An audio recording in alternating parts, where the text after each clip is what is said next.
Nous sommes réunis ici aujourd'hui pour célébrer l'un des plus grands moments de la vie, pour reconnaître la valeur et la beauté de l'amour et pour ajouter nos meilleurs vœux aux mots qui unissaient Sarah et François dans le mariage.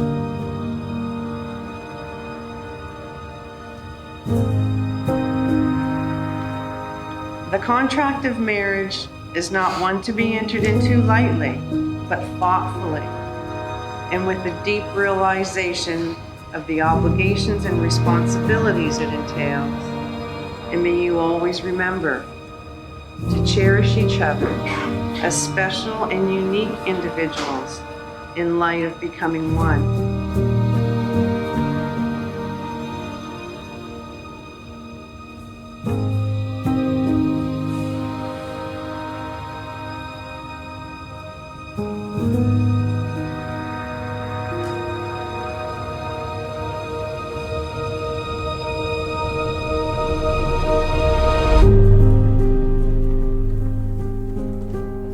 Marriage is a supreme sharing of experience and an adventure in the most intimate of human relationships. It is the joyous union of two people whose friendship and mutual understanding has flowered in romance, in love.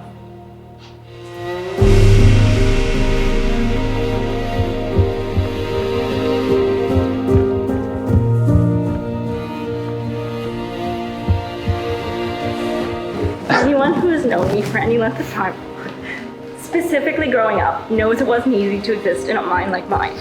I've always turned to reading, especially romances, to escape. I never dreamed I would find someone who could love me like they did in the books. Someone who could see past the quirks, past the I need to check the locks one more time, and the countless I'm anxiouses. God, if 16-year-old Sarah could have known that in 10 years she'd find all that and so much more. And the faces of all those romantic interests in her books would be replaced with her soon-to-be husband's face, because there is no one better.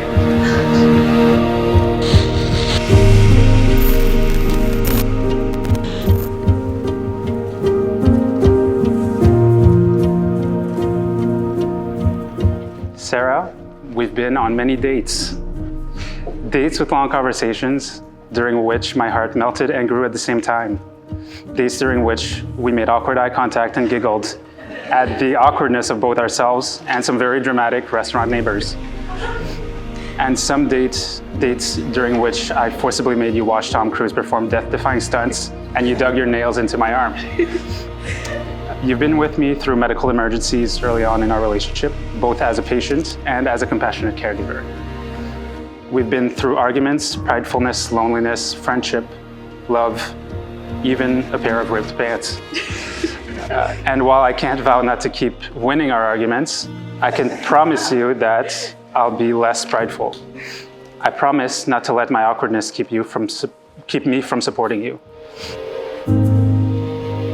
Then, on the first date, I showed up like I was going to a law school interview, as if you were hiring a girlfriend. Thankfully, Kathleen intervened and stopped me from wearing a blazer.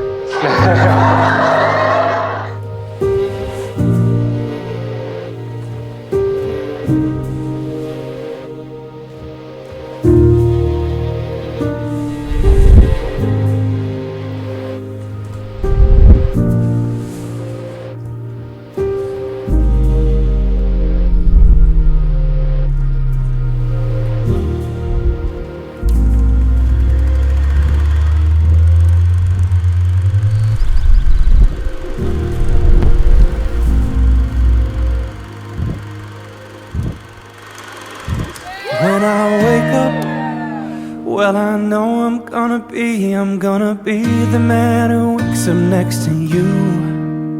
When I go out, yeah, I know I'm gonna be the man who goes along with you. When I'm working, I love you all, and you're all my favorite, and I love you guys so much.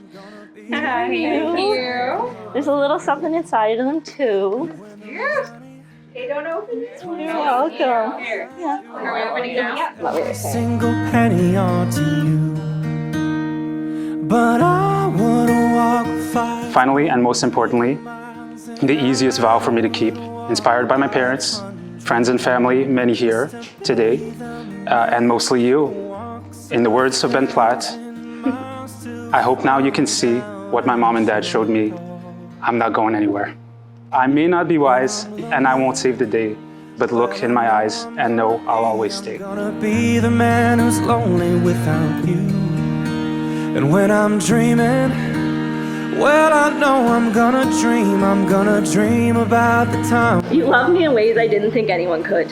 You gave me the space to grow and thrive and find happiness in my crazy world. And I've never been more me than when I'm with you.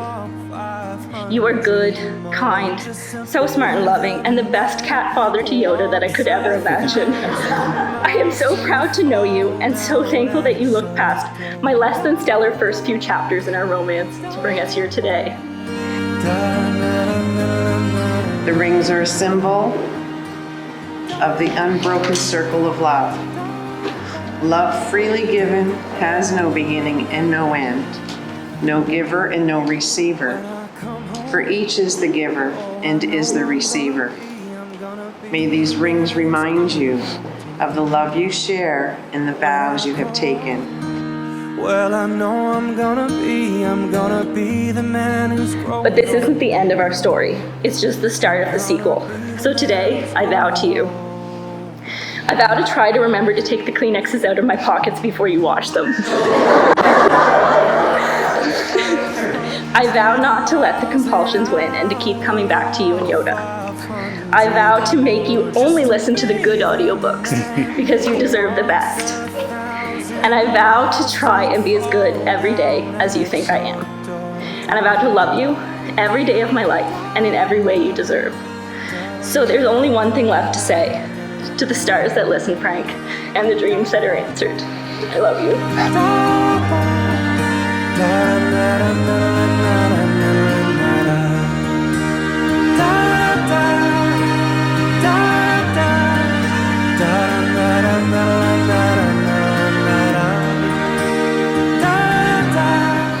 By the virtue of the authority vested in me by the Marriage Act, I now pronounce you, François, and you, Sarah, to be husband and wife.